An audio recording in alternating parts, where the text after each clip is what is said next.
Bismillahirrahmanirrahim. Assalamualaikum warahmatullahi wabarakatuh. Waalaikumsalam. Allahumma sholli ala Muhammad ali Muhammad. Alhamdulillah kita berjumpa lagi pagi ini di udara yang begitu cerah, matahari menerpa dedaunan, pohon-pohonan di sini. Masya Allah dengan suara burung.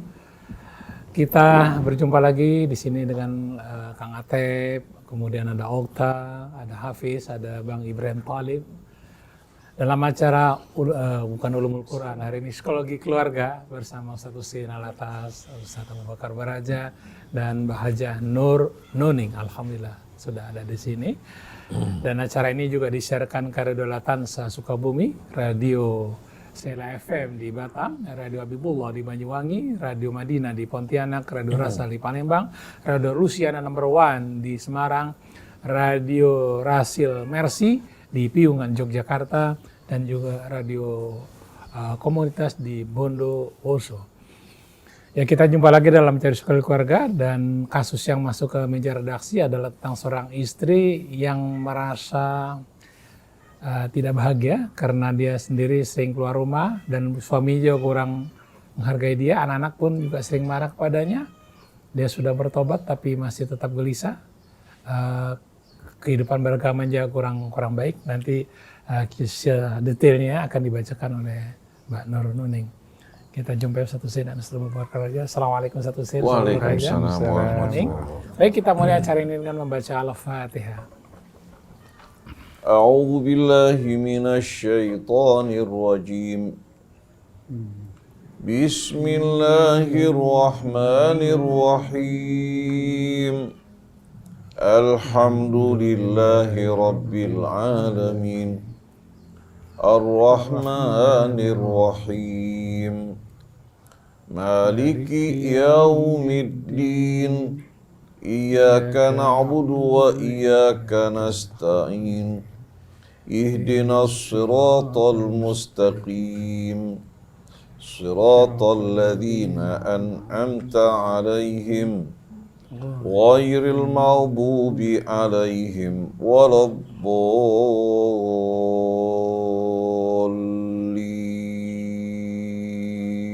Alhamdulillah kita sudah membaca Ulumul Quran, Al-Fatihah. Mudah-mudahan dengan Al-Fatihah ini Allah mudahkan kita, Allah beri kecerdasan kita dalam menghadapi berbagai macam persoalan. Baik, kasus persisnya seperti akan dibacakan oleh Mbak Nur Nuning. Tafadhol.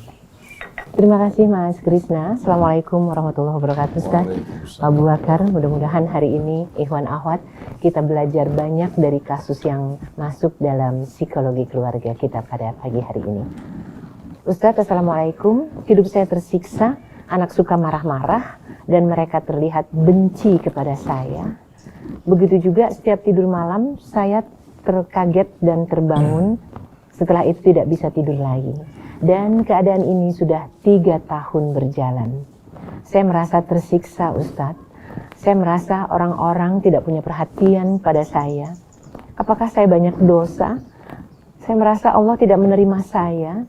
Maka saya disiksa dengan perasaan seperti inikah, Ustadz? Saya suka tidak menurut pada suami memang. Saya suka mengambil uang suami tanpa sepengetahuannya. Saya juga sering mengabaikan suami. Saya lebih sering berada bersama teman-teman di luar rumah. Dan sekarang anak-anak saya sudah besar, saya sudah nggak punya teman-teman lagi, mereka sudah menjauh, saya merasa sendiri. Ibadah saya juga tidak tenang, Ustadz, karena saya merasa Allah tidak menerima saya. Saya sudah bertaubat dan saya juga sudah pergi ke tempat orang-orang pinter. Saya merasa saya sedang disiksa di akhirat. Di dunia ini saja seperti ini, bagaimana nanti di sana ketika saya mati dan disiksa di sana? Ustadz, mohon pencerahannya untuk saya agar bisa tenang, karena saya dapat informasi dari teman yang mendengarkan Rasil. Sekarang ini saya beranikan diri untuk mohon kedamaian tentang hidup saya, Ustadz. Terima kasih. Iya, itulah kasusnya. A'udzu billahi minasy syaithanir rajim. Bismillahirrahmanirrahim. Alhamdulillahi rabbil alamin. Hamdan katsiran tayyiban mubarakan fihi kama yuhibbu rabbuna wa yarda. Allahumma salli wa sallim wa barik ala abdika wa rasulika sayyidina wa nabiyyina Muhammadin wa alihi wa sahbihi wa sallam. Ya Rabbana lakal hamdu kama yanbaghi li jalali wajhikal karim wa li 'azimi sultanik. Subhanaka la nuhsi thana'an 'alaika anta kama athnaita 'ala nafsik. Falakal hamdu hatta tarda wa lakal hamdu idza radit wa lakal hamdu ba'da ridha. Allahumma inna na'udzu bika an nadhilla aw nudhal aw nazilla aw nuzal aw nadhlima aw nudhlama aw najhala aw yujhala alaina. Rabbana zidna ilman wa alhiqna bis salihin. Amma ba'du.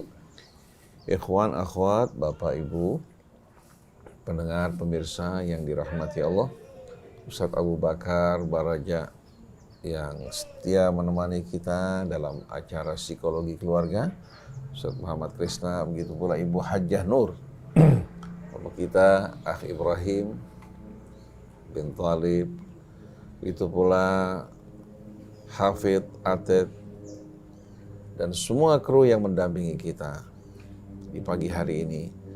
Kepada seluruh kaum muslimin dan muslimat, begitu pula kepada seluruh anak bangsa, mari bersama-sama kita berjalan kembali menuju Allah Subhanahu wa Ta'ala.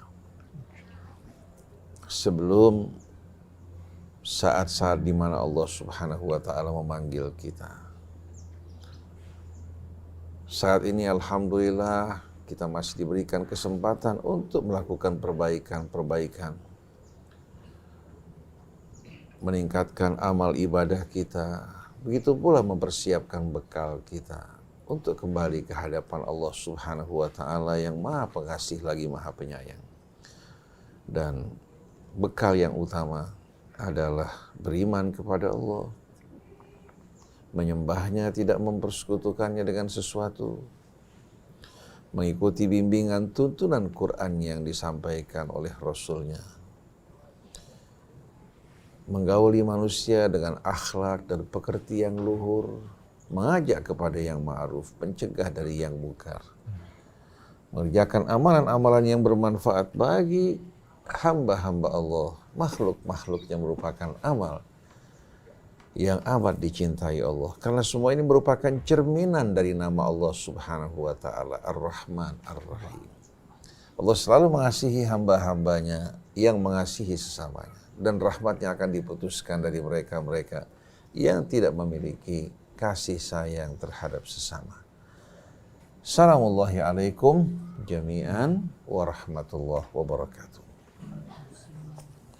Kasus yang tadi dibacakan oleh Ibu Hajjah Nur berkaitan dengan seorang ibu yang merasakan penderitaan, yang merasakan betul-betul kesedihan dan stres karena anak-anaknya tidak peduli, tidak perhatian terhadap dirinya, bahkan cenderung mengabaikannya. Dan ibu tadi telah menyebutkan bahwa dia mengakui bahwa apa yang dialami ini tidak lepas dari apa? Kesalahan. Dari perbuatan-perbuatannya di masa lampau yang mengabaikan suami. Lebih banyak berkumpul bersama teman-teman di luar. Maka dengan sendirinya pengabaiannya bukan hanya terhadap suami, tapi juga terhadap anak-anak karena kesibukan ya, bersama teman-teman di luar. Ini merupakan hal yang sebetulnya wajar. Artinya merupakan hal yang wajar terjadi. Banyak kita jumpai ibu-ibu yang sibuk di kantor, di luar jam kantor, ya, bersama bapak, sibuk bersama teman-temannya, sedangkan anak diserahkan kepada pembantu dan babysitter dari mulai kanak-kanak. Anak tersebut tumbuh tidak merasakan perhatian, kepedulian, kecintaan dari orang tuanya. Anak-anak hanya menjumpai orang tuanya di pagi hari sebelum mereka berangkat. Di hari libur pun orang tua tidak sempat untuk mereka. Sebagian besar waktunya bermain bersama pembantunya. Yang dikenal, ya, yang dirasakan kepedulian dan perhatian datang dari pembantu-pembantu yang dekat dengan diri. Pada saat hari raya, Di akhir bulan Ramadan, pembantu kembali ke rumahnya. Anak-anak menangis. Si ibu memarahi anak-anaknya, saya ini ibu kamu. Kenapa kamu lebih peduli terhadap pembantu? Si anak tidak bisa diajak bicara sama sekali. Si anak menangis, bersedih, berduka, hingga pembantunya kembali. Si ibu merasa cemburu menyaksikan fenomena seperti ini. Padahal kalau seandainya dia mau bercermin, dia akan temukan yang dirasakan anak-anak dari kerinduan pada pembantu karena pembantu yang selalu bersamanya. Sedangkan ibu sibuk di luar bersama teman-teman, bersama pekerjaan. Oleh karena itu sesuai dengan firman Allah, "Faman ya'mal mithqala dzarratin khairan yarah, wa man ya'mal mithqala dzarratin syarran yarah." Orang kalau berbuat kebaikan sekecil apapun dia akan lihat balasannya bahkan lebih baik.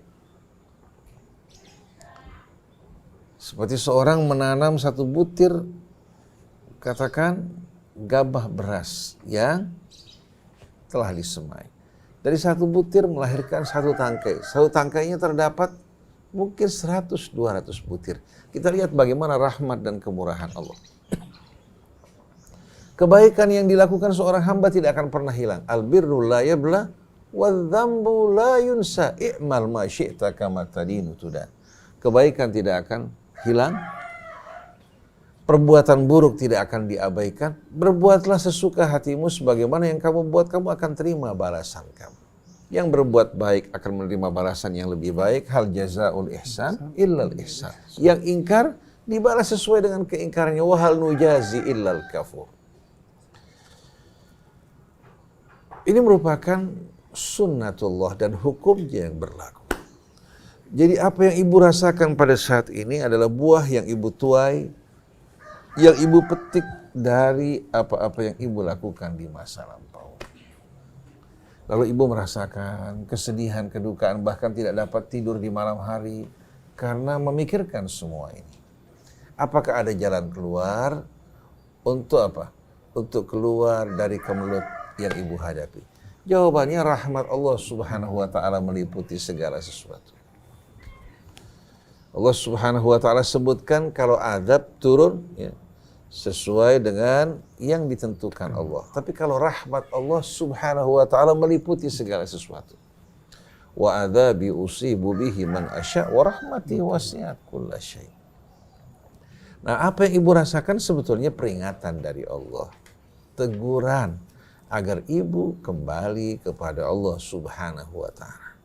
Dalam surat Az-Zumar Allah turunkan ayat yang amat menggembirakan, membahagiakan Nabi kita Muhammad SAW. Itu Zumar ayat 53. Qul ya ibadiyalladzina asrafu ala anfusihim.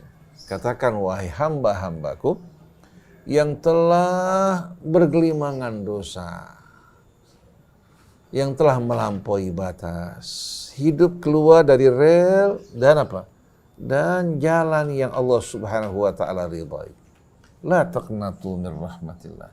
Jangan kalian pernah berputus asa dari rahmat Allah. Innallaha yaghfiru dzunuba jami'a. Sungguh Allah akan mengampuni seluruh dosa. Innahu huwal ghafurur rahim. Sesungguhnya Dia Maha Pengampun lagi Maha Penyayang. Senjata yang ampuh yang dipergunakan syaitan untuk mengendalikan orang-orang yang keluar dari jalan Allah adalah rasa putus asa. Kalau seseorang sudah tenggelam dalam keputusasaan, maka jalan semuanya akan tertutup. Padahal kita tahu bahwa rahmat Allah Subhanahu wa taala terbuka dengan luas. Rasa putus asa mirip dengan seorang yang tinggal di sebuah rumah. Di siang hari matahari terang benderang. Lalu dia menutup jendela rumahnya, kemudian menutup juga tirainya hingga gelap gulita. Padahal di luar dalam keadaan terang benderang. Jadi Allah ingatkan, wahai hamba-hambaku yang telah melampaui batas, jangan putus asa dari rahmat Allah. Sesungguhnya apa? Allah berjanji untuk mengampuni seluruh dosa. Innahu huwal ghafurur rahim. Oleh karena itu hamba-hamba yang bergelimangan dosa, berlumuran noda, kalau kembali kepada Allah bertaubat, akan membuat syaitan, iblis menjerit, merintih. susah payah dia membangun, ya, mengkader, mempersiapkan, tahu-tahu orang ini kembali kepada Allah Subhanahu wa Ta'ala. Oleh karena itu, ketika Nabi Allah Adam tergelincir dalam kesedihan kedukaannya, Allah memberikan bimbingan kepadanya untuk bertaubat dengan doa yang Allah ajarkan, Rabbana zalamna anfusana wa in lam taghfir lana wa tarhamna lanakunanna minal khasirin. Allah ampuni dosanya. Kemudian apa yang terjadi sebagai bekal buat Adam, istri dan anak keturunannya agar tidak terpedaya oleh racun, janji-janji iblis yang manis tapi dalamnya penuh dengan kepalsuan. Jadi ibu jangan sekali-kali berputus asa, jangan berkecil hati. Apa yang ibu alami sebetulnya peringatan, teguran dari Allah. Kembali kepada Allah dengan bertaubat dari segala kesalahan. Kalau ibu ingin mendapatkan perhatian dari suami, berikan perhatian kepada suami. Ibu ingin mendapatkan perhatian dari anak-anak, berikan perhatian kepada mereka. Dan bagaimana memulainya? Mulainya dengan banyak-banyak beristighfar pada Allah. Kemudian sholat.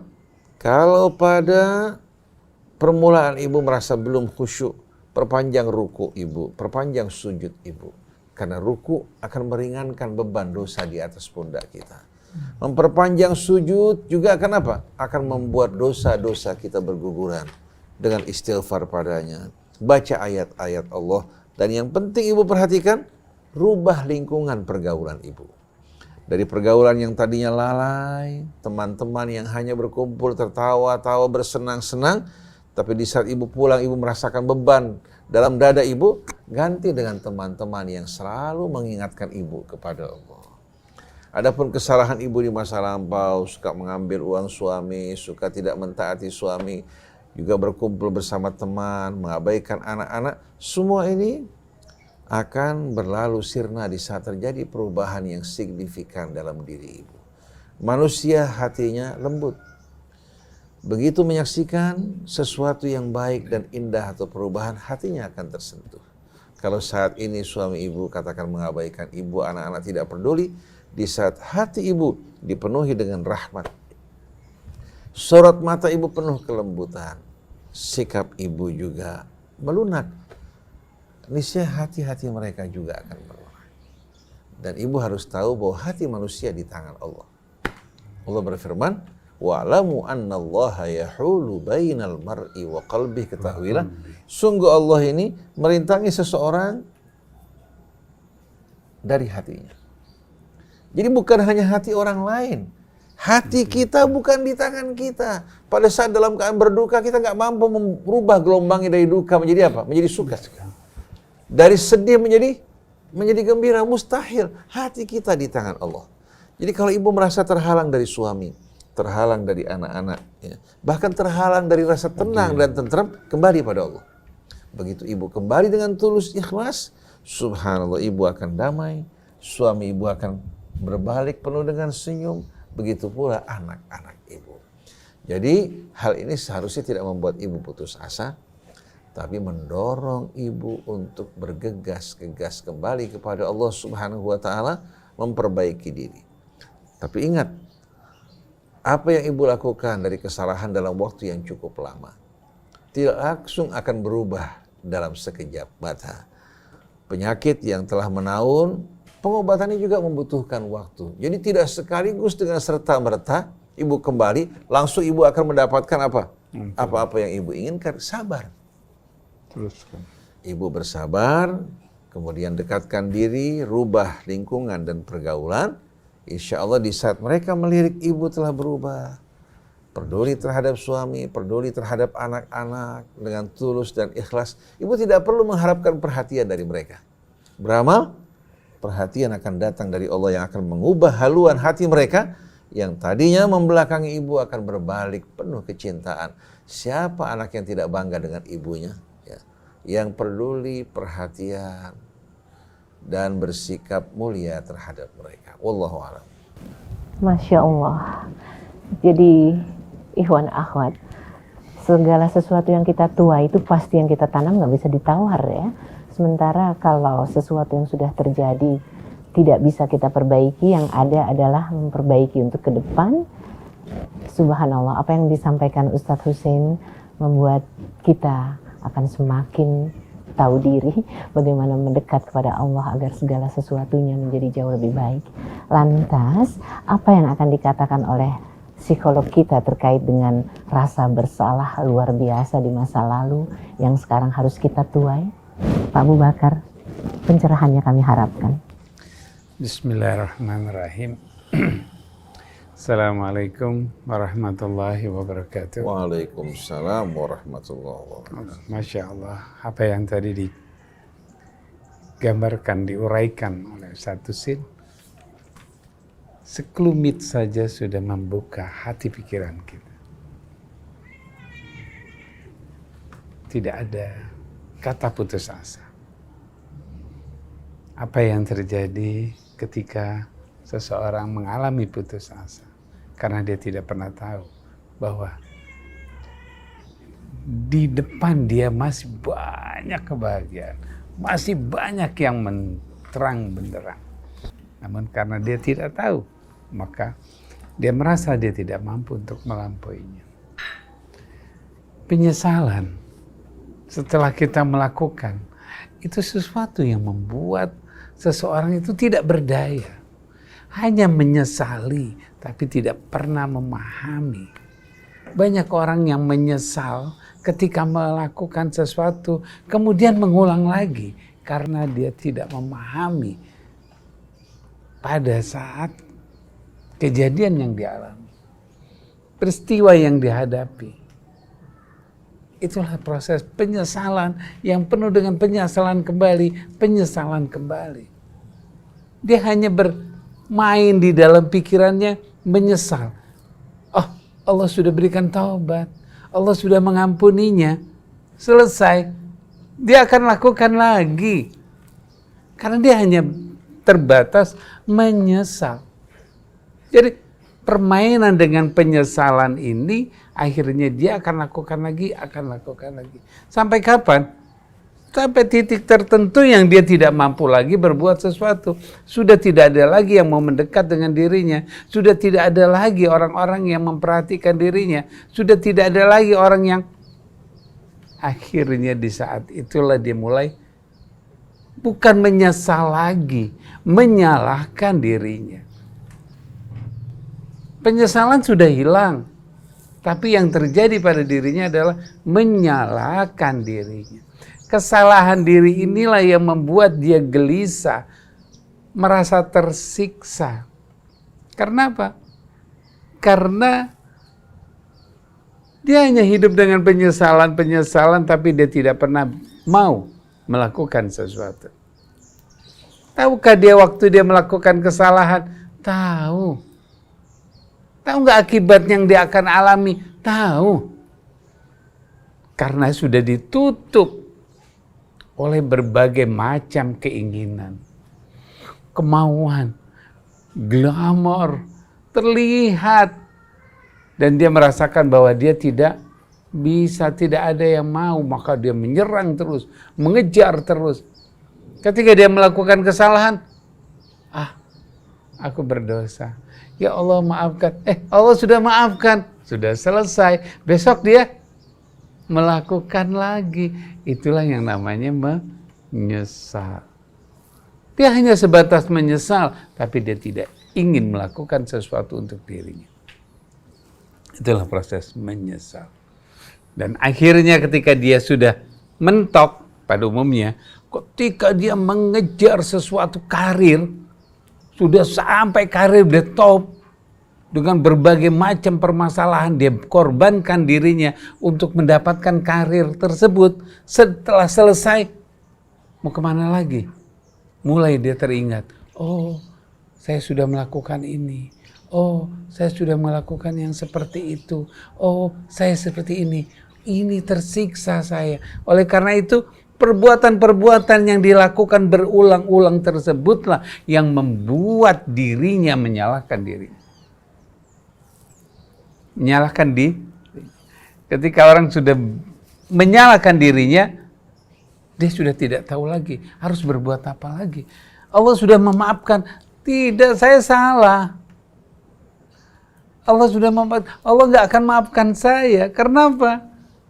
Karena dia sudah menyalahkan dirinya. Ini yang paling baik.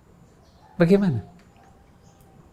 Apa yang bisa dilakukan ketika dia harus menyesali? Apa yang bisa dilakukan?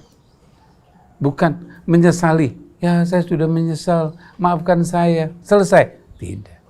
Menyesali, apa yang bisa saya rubah? Merubah diri.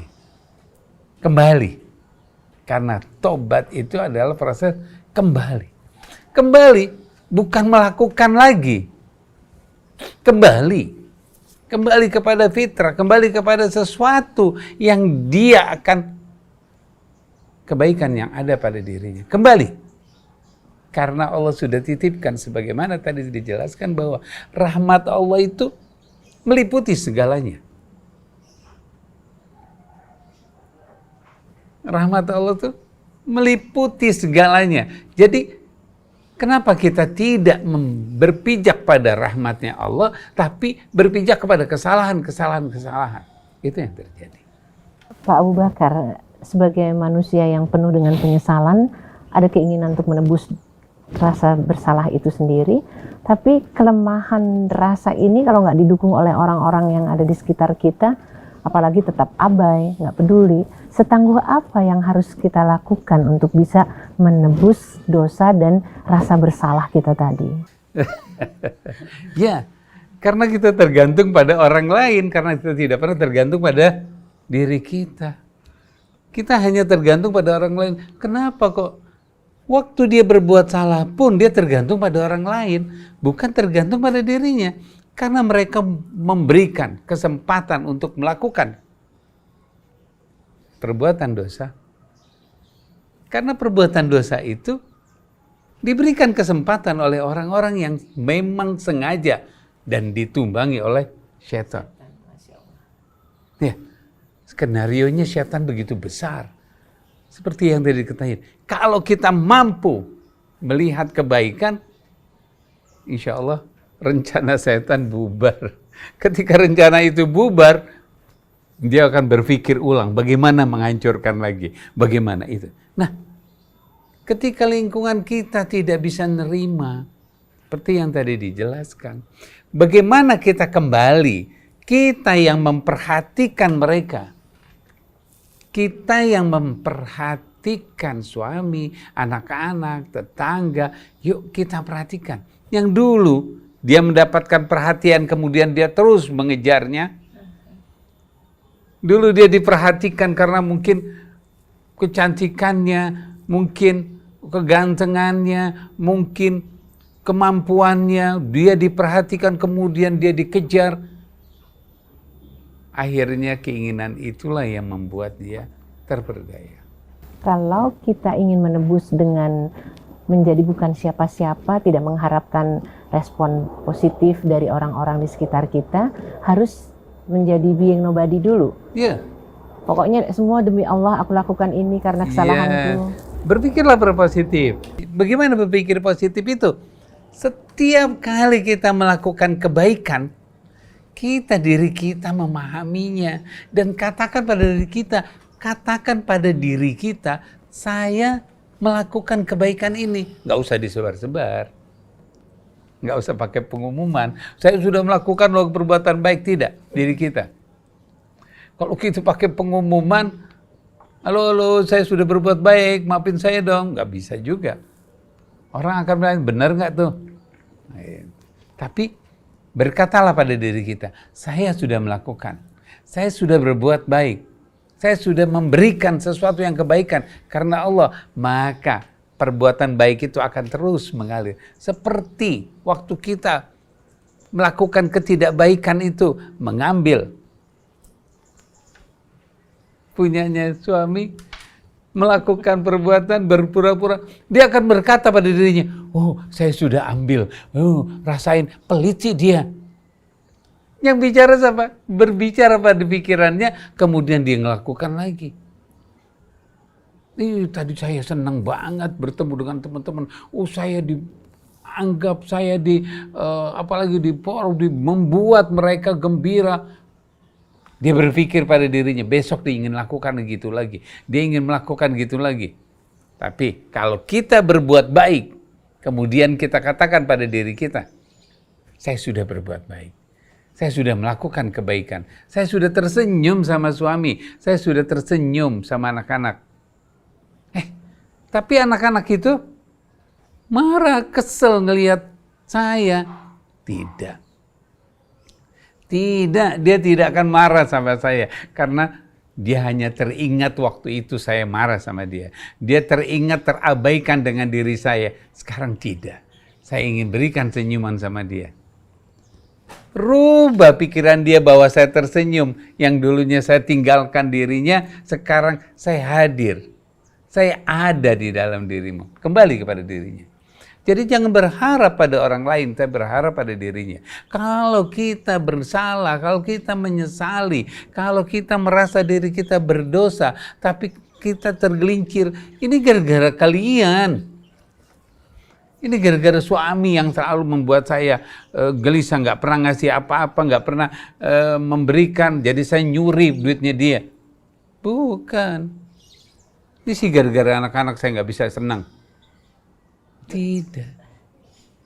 Begitu pula waktu kita ingin bertobat, bukan karena mereka, kembali kepada diri kita. Kalau itu yang terjadi, insya Allah pasti dia akan berubah.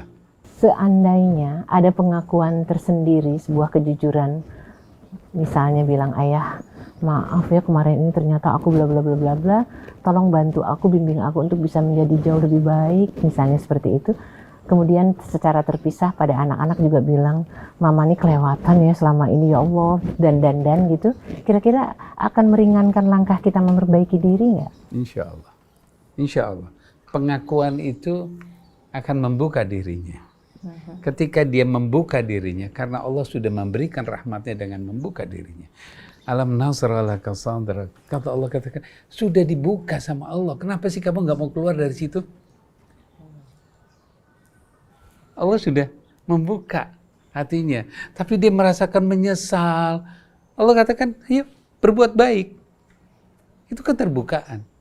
Ketika dia mengatakannya, oh maafkan aku dulu melakukan ini. Kemudian sang suami, berarti kamu yang mengambil terus ya? Ya Allah, dari kemarin-kemarin saya kehilangan, saya pikir anak-anak, saya pikir pembantu yang suka ngambilin. Wah, kamu itu bikin dosa saya kepada orang lain. Bagaimana perasaan dia? Ya Allah, saya kok bertambah dosa lagi? Tidak. Katakan, kuatkan diri kita. Maafkan. Itu dulu, sekarang tidak. Kuatkan. Sering kali terjadi, ketika dia mengakui, kemudian dicecer, disalahkan, dipermasalahkan, kemudian dia ketakutan. Tidak. Ketika sekali kita mengakuinya dan kita bertahan dengan pengakuan kita dan kita ingin berubah, kuatkan, yakinkan bahwa lama-kelamaan suami akan berubah, anak-anak akan berubah. Jangan minta kun fayakun, jangan minta sekaligus. Kalau minta sekaligus hanya Allah yang bisa memberikan, bukan kita yang melakukannya. Kalau Allah sudah bukakan dia, jangankan kita ngadu atau kita ngaku. Kita nggak ngaku saja, kalau Allah sudah bukakan mereka, langsung mereka berbuat baik sama kamu, dan kemudian dia bisa berubah. Itu haknya Allah. Nah, maka mintalah kepada Allah. Selain dari minta Allah, sunnatullahnya, mari kenalkan diri kita. Lakukan apa yang bisa kita lakukan. Pengakuan diri dan lakukan perbuatan baik, Yang penting lakukan perbuatan baik. Bukan berbuat baik, waktu melakukan perbuatan baik, ya diterima nggak ya? Lagi mau melakukan, aduh nanti dia bagaimana nih ya? Tidak. Tidak itu yang terjadi. Tapi bagaimana seorang istri ketika dia salah, dia berani mengatakannya, dan dia berani mengatakan kepada dirinya, saya tidak akan melakukan lagi.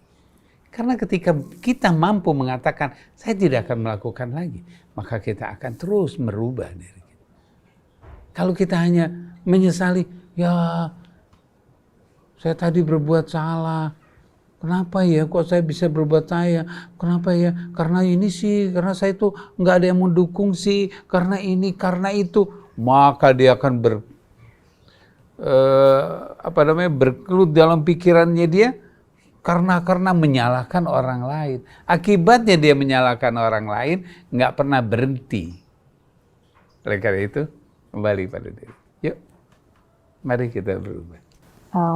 Ustadz Hussein, kalau seorang istri sering sekali meninggalkan rumah senang-senang dengan temannya, kemudian dia juga melakukan hal-hal yang agak kurang elok di rumah, terhadap anak-anak juga abai. Pada saat itu suami ada di mana ya Ustadz?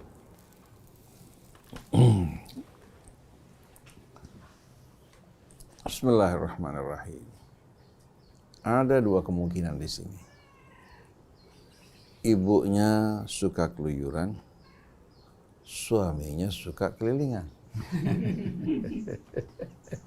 Artinya sama-sama. Akhirnya yang menjadi korban siapa? Yang pertama diri mereka. Kemudian anak-anak juga menjadi korban.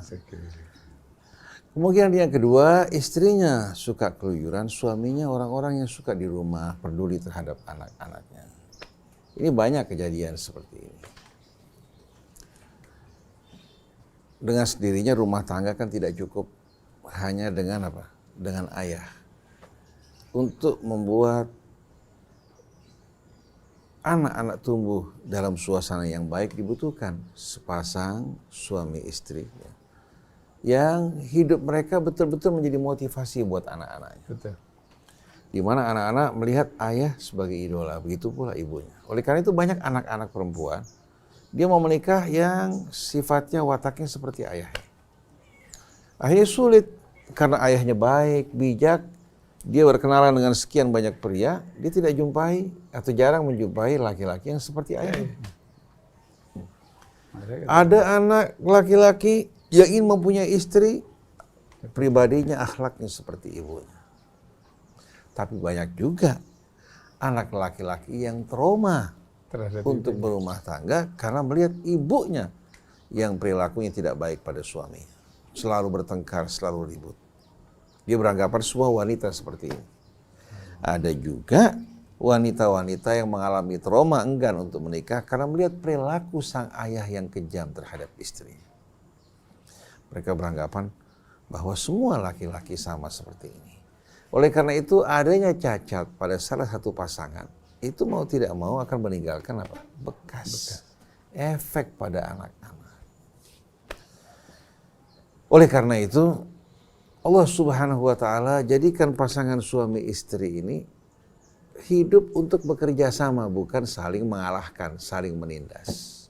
Wa min ayatihi an khalaqalakum min anfusikum azwajan litaskunu ilaiha. Sakinah di sini bukan hanya hak pria. Jadi jangan laki-laki beranggapan dengan menikah dia mendapatkan sakinah. Lalu istrinya? Bagaimana mungkin dia akan merasakan rasa sakinah kalau istri tidak merasakan hal tersebut? Karena di saat istri dalam keadaan merana, menderita dan gundah, perilakunya juga akan apa? Perilakunya akan mengungkapkan apa yang ada pada jiwanya. Wa kullu ina'in billadhi fihi yang bahu tiap bejana mengeluarkan tergantung isinya. Nah kalau isinya khamr, bagaimana mungkin keluar madu? Betul enggak? Jadi sakinah ini bukan hanya milik laki-laki. Oleh karena itu Allah gunakan kata litaskunu ilaiha agar suami mendapatkan bekal sakinah, motivasi sakinah dari istrinya. Begitu pula istri juga ya, mendapatkan hal yang sama. Oleh karena itu Allah jadikan ya, cinta kedua-duanya berbeda. Cinta seorang laki-laki pada istrinya beda dengan cinta seorang wanita pada suaminya. Kalau laki-laki di saat dia mencintai istri ingin mengayomi, ingin melindungi, betul enggak? Ingin menjaga.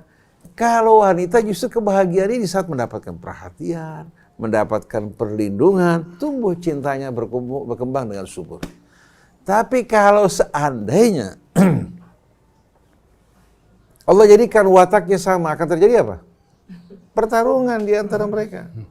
Jadi cinta seorang laki-laki pada istri beda dengan cinta seorang istri pada suami.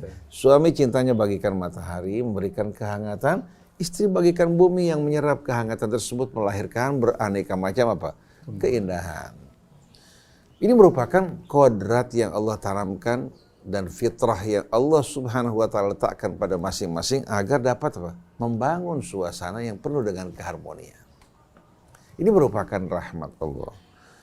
Oleh karena itu tidak cukup hanya bapak, ya, tidak cukup hanya ibu, dibutuhkan kedua-duanya. Kalau salah satunya dipanggil oleh Allah Subhanahu wa Ta'ala, tapi tetap meninggalkan kesan yang baik, itu akan apa? Akan betul-betul menjadi motivasi. Si ayah selalu menceritakan ibunya yang baik, ibunya yang luar biasa, atau istri menceritakan kebaikan suami di hadapan anak-anaknya. Oleh karena tidak boleh sama sekali seorang laki-laki merendahkan istrinya di hadapan anak-anaknya. Atau seorang ibu merendahkan suaminya di hadapan anak-anaknya. Jangan karena ingin mengeluarkan unek-uneknya, dia ceritakan kejelekan suami, itu akan berbekas pada anak-anaknya. Malah bisa menimbulkan rasa antipati di hati mereka terhadap ibu, terhadap ayah juga. Karena tidak ada anak yang ingin punya orang tua yang bagaimana? Yang tidak membanggakan. Oleh karena itu idola pertama bagi seorang anak adalah ayah ibunya. Itu idola pertama. Kalau dia tidak temukan idola pada ayah ibunya, yang dikhawatirkan dia akan menemukan idola yang salah di luar. Akhirnya curhat pada orang-orang yang tidak bijak, yang tidak baik. Tapi kalau ayah ibu bijak, setiap anak pulang, dia pulang akan ceritakan apa-apa yang dilihat di luar pada ayah ibunya dengan bangga. Kemudian ingin tahu bagaimana tanggapan mereka. Oleh karena itu, perhatian, kepedulian akan menumbuhkan cinta. Tapi pengabaian akan membuat jiwa kita bagaikan apa? Lahan yang penuh dengan alang-alang. Jangan salahkan orang lain, salahkan diri kita. I'mal ma syi'ta kama tadinu tudan. Tadi yang Ustaz Abu Bakar sampaikan menarik sekali. Bahwasanya kita di saat berbuat kebaikan, kita harus yakin bahwa kebaikan tersebut apa? Diketahui orang, tidak diketahui orang. Disebut dan tidak disebut, kebaikan tersebut terus berkembang. Bahkan subhanallah, kebaikan itu dilakukan oleh seseorang sebelum dia apa? Membias kepada orang lain, yang pertama kali merasakan jiwanya. La yukallifullahu nafsan illa wus'aha. Allah tegaskan bahwa tidak pernah membebani seseorang di luar kemampuannya. Setelah itu apa? Laha ma kasabat wa 'alaiha maktasabat.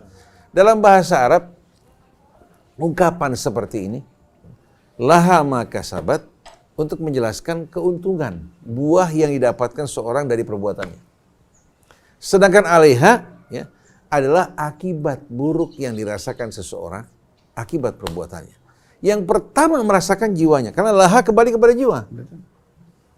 Oleh karena itu dalam bahasa Arab kalau kita katakan laka hada, ini punya kamu, ini milik kamu, ini hak kamu. Wa 'alaika hada, ini kewajiban kamu yang mesti kamu bayar. Jadi laha ma kasabat, jiwa akan merasakan rasa manisnya kebaikan yang dilakukan. Jadi tanpa orang lain tahu, Dia sudah merasakan. jiwa tersebut akan mengalami perubahan dengan kebaikan yang dilakukan. Wa 'alaiha maktasabat, begitu juga akibat buruk dari perbuatannya. Yang pertama merasakan jiwanya akan dipenuhi dengan noda dan kotoran, membuat dia berat berbuat baik, membuat juga terjadi perubahan pada sorot matanya, air mukanya, pada perilakunya. Oleh karena itu, perbuatan dosa aniaya adalah kegelapan. Sedangkan perbuatan baik dan mulia adalah cahaya yang memberikan penerangan juga kesejukan.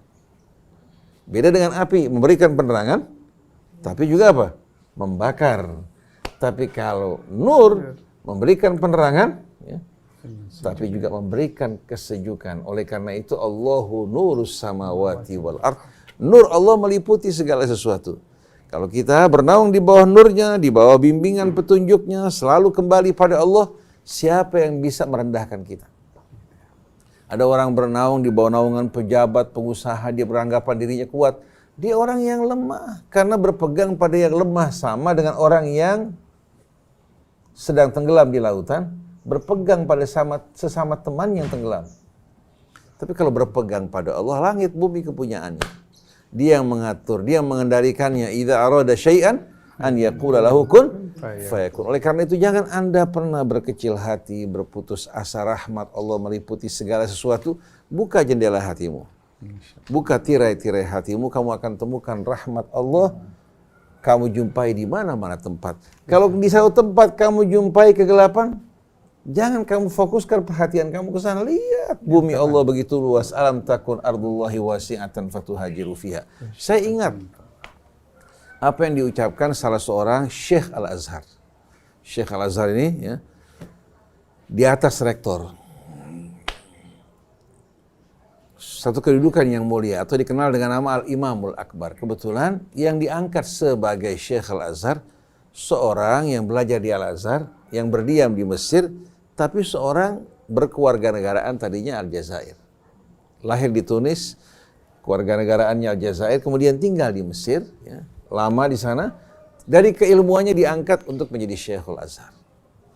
Nah, pada masa Jamal Abdul Nasir, dia diminta untuk mengeluarkan pernyataan bahwa ikhwan muslimin adalah golongan sesat ekstremis.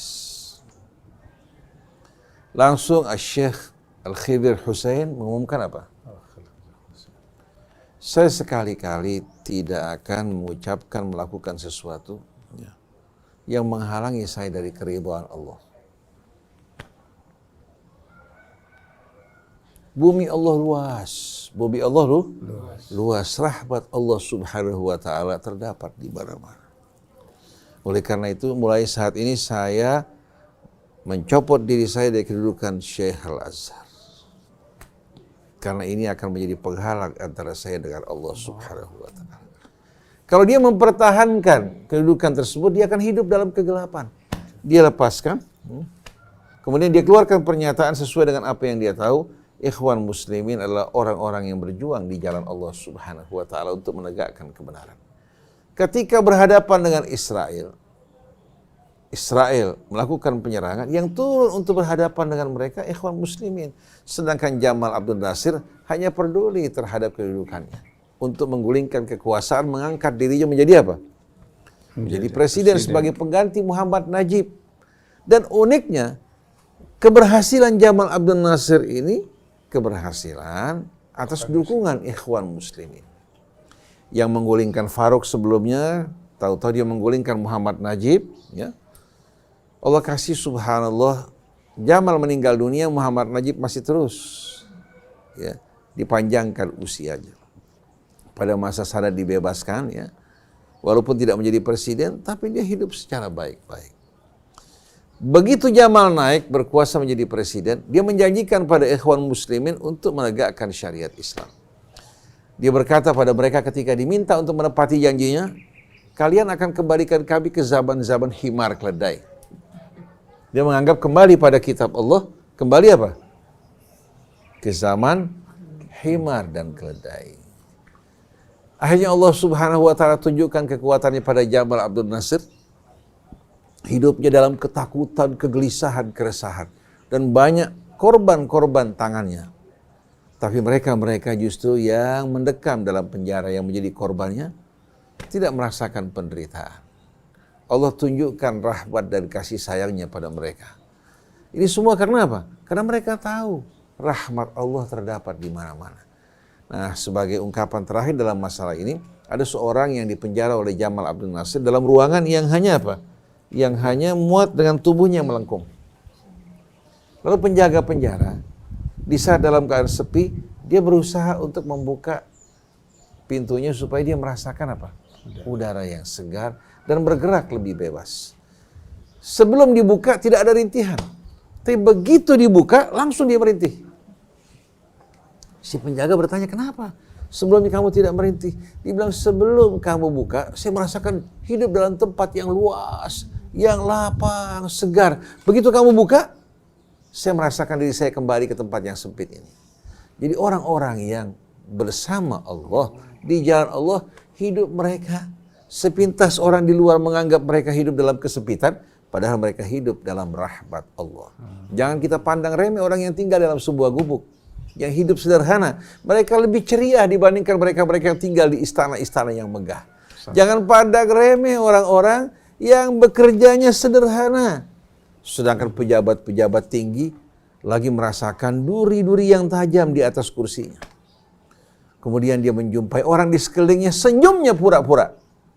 Karena setiap orang mengincar tempat yang diduduki, walaupun tidak nyaman. Mau turun salah, mau diteruskan hati apa? Tidak bahagia. Oleh karena itu jangan pernah kita bergantung pada selain Allah. Bergantunglah, bersandarlah pada Allah Subhanahu wa Ta'ala. Dan jangan hiraukan komentar manusia. Baik dalam kehidupan rumah tangga kita, dalam kehidupan sosial kita, hendaknya tempatkan langkah kita di jalan Allah, mengharapkan ridhonya. Dalam kondisi apapun, Allah akan terus menaungi kita dengan rahmatnya, sebagaimana Sayyidah Hajar di padang yang tak bertuan. Allah jadikan wanita ini bersama anaknya yang baik menjadi cikal bakal pendiri kota suci Mekah yang dirindukan oleh setiap orang yang beriman. Wallahu a'lam. Subhanallah. Jadi ikhwan akhwat, kesadaran adalah sebuah karunia dan penyesalan itu merupakan sebuah berkah yang luar biasa yang harus kita syukuri, karena berarti jalan untuk menuju tempat yang menjadi kerinduan kita terbuka lebar. Apakah gerangan gong penutup yang akan disampaikan oleh Ustadz Bapak Abu Bakar Baraja? Silahkan. Bagaimana ini merupakan karunia? Kalau nggak nyesel kan berarti masih ada di jalan yang sesat ya? Betul. Silahkan. Bismillahirrahmanirrahim. Masya Allah.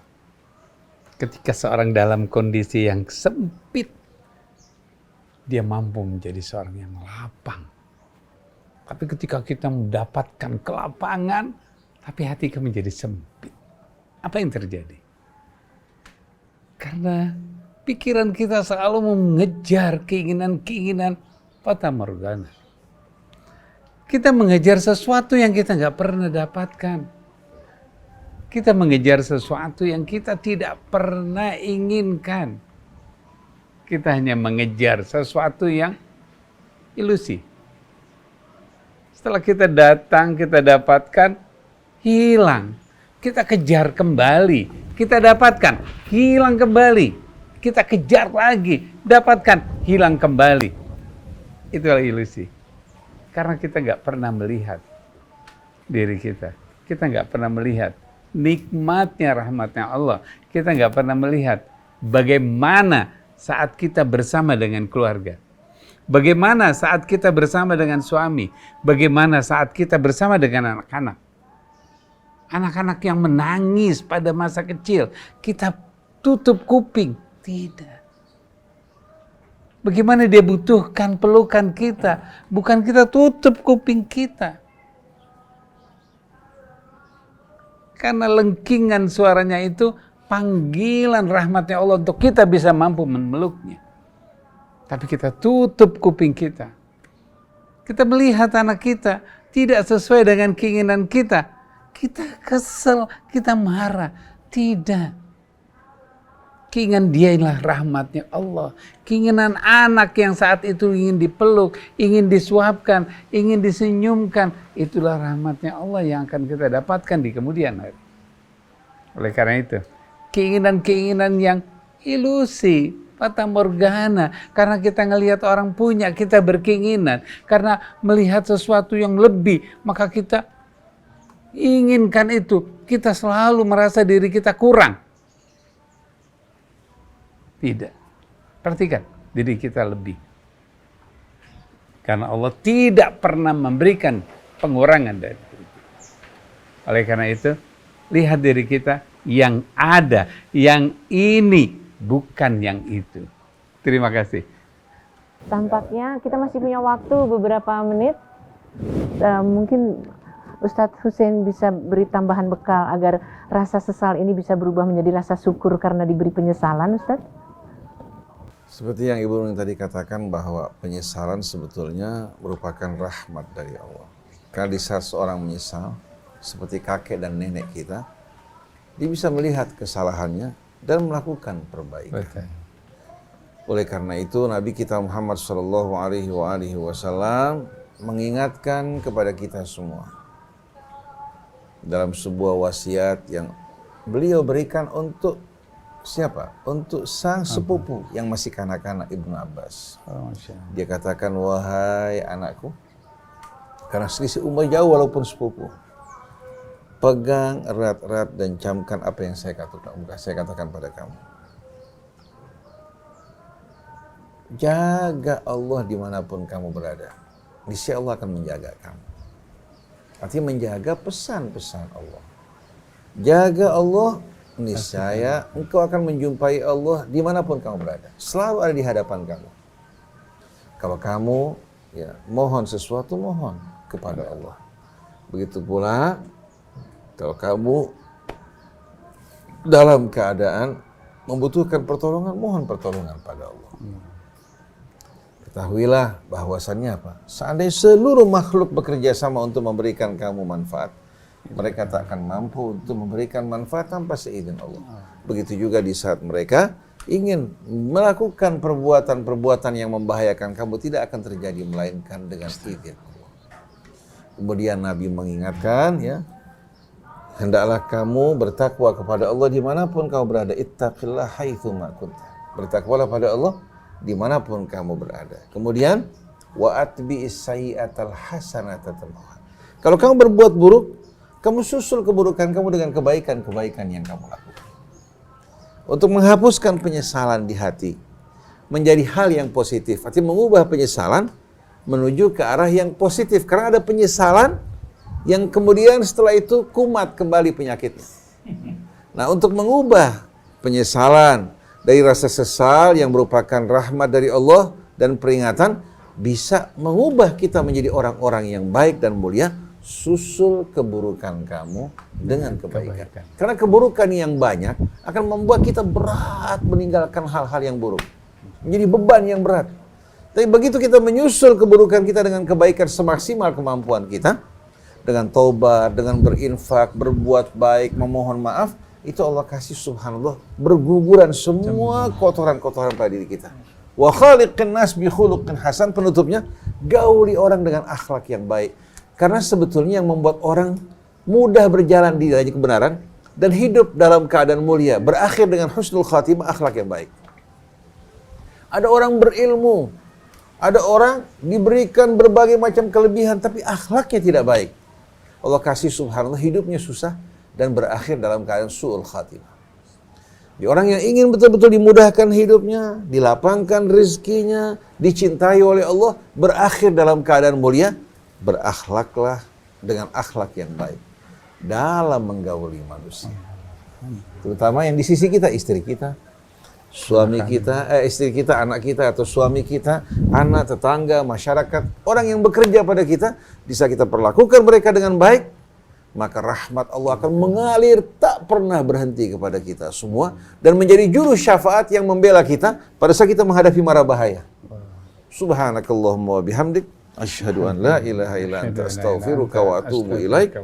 Wal afu minkum. Wassalamualaikum warahmatullahi wabarakatuh. Alhamdulillah, mudah-mudahan bisa menjadi pembelajaran nih Mas Krisna.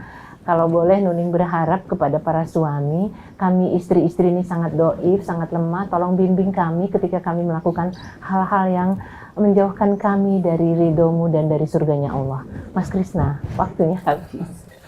Ya, pokoknya pesan tadi adalah untuk tobat atas kesalahan-kesalahan yang bertahun-tahun, tentu tidak sekali tobat langsung menjadi tenang, tapi harus terus-menerus istighfar, insya Allah akan mendapat ketenangan ya. Terima kasih Ustaz Zain, Ustaz Abu Baraja. Kita akan jumpa lagi pada hari Rabu depan. Saya Muhammad Krisna, Okta, Atef, Hafiz, dan juga Bang Ibrahim Talib. Juga di studio ada Hafiz, Anis, kemudian Fahri dan Yusuf Bangkit. Mohon pamit. Wabillahi taufiq wal hidayah. Assalamualaikum warahmatullahi wabarakatuh. Waalaikumsalam Waalaikumsalam warahmatullahi wabarakatuh.